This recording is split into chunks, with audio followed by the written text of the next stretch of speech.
So the honey I use, I'm a beekeeper, and so I use my own honey. But when I started this whole process 3 years ago, I was working with some organic orange Virginia that was very strong. Someone had given me, a lady friend had given me a jar of honey, a honey bear, and she knew I was a beekeeper, but it was from Costco, and somehow, I don't know what they're thinking. Like, somehow I'm going to be impressed by this honey from Costco. Well, on the front of the bottle, it said organic, local, and raw. Well, right there, the organic is a red flag. I mean, I'm an old hippie guy. We created organic, and now they're using me as a target market, right? Any honey that claims it's organic, any beekeeper that claims they have organic honey, they're either lying or stupid. How can honey be organic? The bees, when they fly out of the hive, when the forager bees fly out of the hive to collect either nectar or pollen, they will fly 2 miles in any direction. We have no idea where they go. So when you got like a government inspector standing there, hey, when the bee comes flying back in, you're like, hey, where have you been? Fill out this form. Well, I tried that and it didn't work out very well.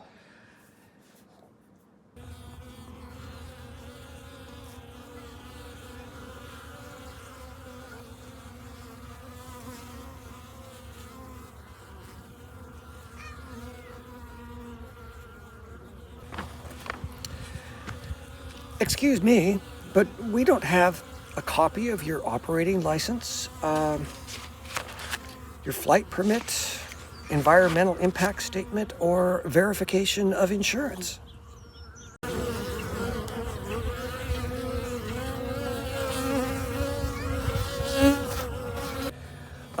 We are working with our partners to find solutions and stabilizing elements involved with team members and influencers who, working with our donors, offer strategic guidance and direction. This gives us a decisive advantage over adversaries by integrating the most advanced.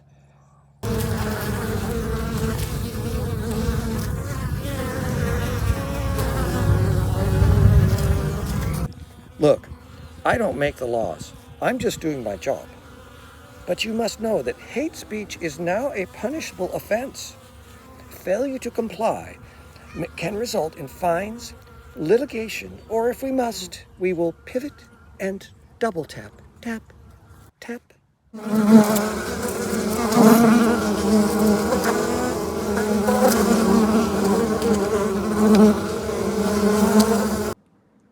So, organic? The vanilla beans I bought were from Madagascar. And I bought Madagascar beans, but I felt that by the flavor profile that they would pair well with tobacco. But I noticed that all of the beans being marketed out of Madagascar were claiming to be organic. Well, Madagascar is one of the poorest countries on earth. Right? So, organic. No, not that. Local. The honey was claimed to be local. Oh, where they have hives right out behind the Costco building or something? On the bottom of the little tiny letters, it said, product of Uruguay. All right. Define local. But planet Earth, right? Well, perhaps the marketeers are thinking in broad scale. They're thinking in interplanetary marketing, right? I have nothing against Uruguay. So, and then the raw, fool me once, fool me twice. Well, but I used some of that honey. It had a strong taste. I wasn't going to eat it, or at least I didn't really want to eat it. but I used it on that organic orange Virginia because I felt that, well, it might pair well. That strong taste might pair well with the tobacco, and it seemed to work fine. But when I start to think about it, do I really want rice malt, corn syrup, antibiotics, pesticides, fungicides in my tobacco? No. So what am I talking about here? Okay, this is a bit of a rant, but just stay with me here. The international commercial honey market is the third most corrupt market in the world after olive oil. I don't know what number one is, and I don't think I want to know. Petroleum, uranium, slavery. I don't have anything against any of these countries, but this is how it's done. Most of the honey in the world is produced in China, Vietnam, and prior to 2014, Ukraine. I believed at that time, Ukraine actually produced more than Vietnam. But this is what they do. And this is beekeeper lingo, so just stay with me here. They'll typically buy packages of bees. A package of bees, one package is plus or minus 8,000 bees. So you buy a package of bees, a queen, put them together, put that into a hive body, into a box, and you've got a honeybee hive, right? Let's say there's hundreds of them in this field. Well, that's not enough forage space. There's not enough flowers in the environment to feed those bees. It's not really natural. And so they feed them sugar. And since they're not all that healthy because they're eating sugar, they give them antibiotics and fungicides and whatever it takes to keep the bees alive until the bee season is over, the honey gathering season is over 8 months after that, say in the fall. Well, then, instead of allowing the bees to retain enough honey to survive over the winter, they kill the bees, take all the honey, run the honey through filters at 130 degrees Fahrenheit to soften the honey up. And then once it's run through the filter, they add rice malt or corn syrup to it. At that point, even a chemist cannot tell if there's rice malt or corn syrup put in it because of the complex nature of sugars, plural. Nor can they tell if there's what the origin of the honey is because the pollen has been filtered out of it. So at this point, the honey is origin-free, and we have no idea what it is. They pump it into 55-gallon drums, put it in freighters, whole container loads, freighters, shipped worldwide.